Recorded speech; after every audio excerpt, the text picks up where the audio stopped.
I'm Damon Hatfield and this is IGN News. BioWare co-founder Greg Zeschuk has spoken out in defense of Electronic Arts in light of the company being named the worst company in America for the second year in a row. Zeschuk says the mega publisher doesn't force changes onto developers, but rather gives them enough freedom to make their own mistakes. In an interview with Games Industry, Zeschuk explained that his experience with EA had been largely a positive one, though the greater resources that became available after BioWare was purchased by the company were slightly overwhelming at first.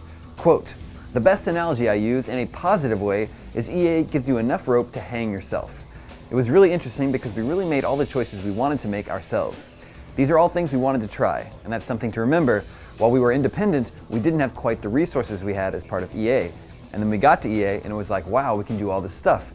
We had to be really thoughtful about what we wanted to focus on." Zeschuk says BioWare kept complete creative control. He realizes fans didn't appreciate some of the decisions they made, some of which he describes as experimental. Zeschuk does acknowledge that working for a larger company meant BioWare had to think about profitability a lot more, explaining, quote, "While you're taking all these creative risks and trying crazy stuff, you almost have to simultaneously focus on the bottom line. The top line is not enough. In some ways, being independent, I would say we had to be more conservative. Being part of a big company, you could be more aggressive and try stuff. I think that's something people struggle with when they join EA. They do too much or they do too little." EA acquired BioWare back in 2007, just before the release of the first entry in the hugely successful Mass Effect series, but Zeschuk and fellow co-founder Ray Muzica left BioWare last year. For more on all things video games, stay tuned to IGN.